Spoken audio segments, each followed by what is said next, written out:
Most people think multiplexes in Toronto cost millions of dollars, and so they're completely out of reach for normal investors. The actual cash, though, that you need these days is probably a lot less than you think. And there is an actual path as well that you can get a big chunk of that initial capital out after a few months. And today, I'm going to be breaking down the exact strategy to get this done. All right, so the number first, the minimum cash that you need to get into a cash flowing multiplex in Toronto in a starter neighborhood right now in 2026 is around $250,000. And I'm going to show you exactly where this money goes and how it works. There's actually two ways that you can get into a Toronto multiplex, and the money that you need to get into both options is a bit different. The first way is the simplest. You buy a property that's already set up as separate units, already with good tenants living in it. We call this turnkey. You close a deal, you collect rent on day one, and you start making money right away. No renovations, no projects, no waiting. And in starter Toronto neighborhoods, like the ones near our office at St. Clair West, the properties are running much closer to that $1 million mark right now. And so you put in 20% down plus closing costs, and you're in at about $250,000 of cash up front. The bank would lend you the extra 80% as long as you can qualify with strong income. And here is the key part. Your tenants will pay rent every single month, and that rent will cover your mortgage payment, your operating expenses, and so you're not paying out of pocket every month, and the property pays for itself. Now, here's a real example from our brokerage listings right now. 3 units, all rented out, asking $1.1 million in purchase price. So that comes out to around $250,000 out of pocket. And after you pay for all the bills, including your mortgage, you're left with around $1,600 every month in positive cash flow. Now, the second way is what we call a value add project. And this is where you buy a property that needs some work, you fix it up for a few months, and you rent it out. And then the property ends up being worth more than what you paid for. A lot of times people think this is the cheaper option because the purchase price is lower. And lately we have been finding these properties under $900,000 in these starter pockets. But here is the part that not many people realize.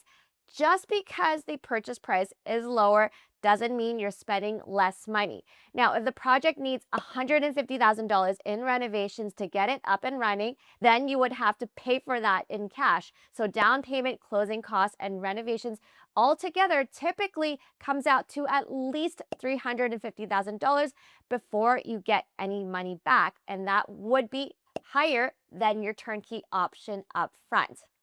So, why would anyone do this instead? Well, because when the renovations are done properly, your property should be worth more than what you put in. And then you go back to the bank to refinance and pull out some of that extra money. And this is the path I mentioned at the start. And here is how it works in simple terms.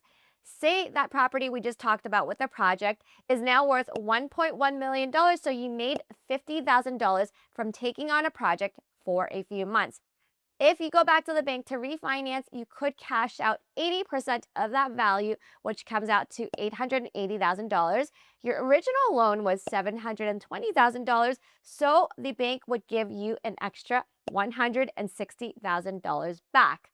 So the total money you have stuck in this property after refinancing drops from $360,000 down to $200,000. You'd get the same cash flow coming in every month compared to the turnkey option, just less of your own money sitting in the property. And then if you find an even better deal, the numbers could look better. Say you pick up a house for very low at $800,000, but it needs a big renovation of $200,000. Your total capital will jump up to close to $400,000. But after renovations, it's worth that same $1.1 million. And so you cash out $240,000 on refinance. You would only have $150,000 of your own money left in the deal. same rent, same cash flows coming in every month, but because you have so much less money stuck in the property, your return on what you have left invested in the property goes way up. Now, if this is the kind of content that helps you, we cover Toronto multiplex investing topics every single week here at Elevate Realty. Just hit the subscribe button so you don't miss out on the next one. All right, moving on. What is the honest answer on how much money you need to invest in Toronto multiplexes? Well, number one, if you're looking for a turnkey opportunity these days, you're looking at minimum $250,000. Your tenants are paying from day one, there's no renovation stress, and it's typically the right starting point for a lot of people. And then there's the value add project. You need at least $350,000 upfront typically.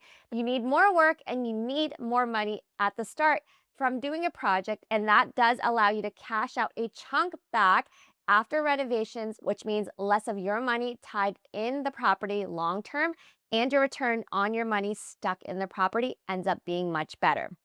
And then if you do want to live in one of the units yourself, you can sometimes put down less money as long as you can qualify for a much bigger loan if you have strong enough income. And that would bring that capital requirement down even further, but that's a whole other video on its own, which I'll link down here.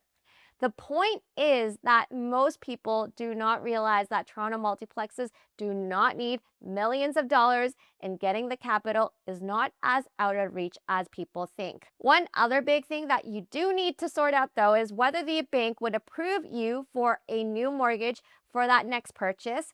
And then the last thing is to figure out what goals you are trying to achieve with your investment property. And we can help you with both. Just book a free call with us at this link here, and we can help you find the right properties, run the numbers on every deal we present to you, buy you that great deal, and then plan renovations that can actually get you that value add lift, and then support leasing and property management too, and eventually even guide you through that refinancing when the time comes. Just head over to this link right here and let's chat.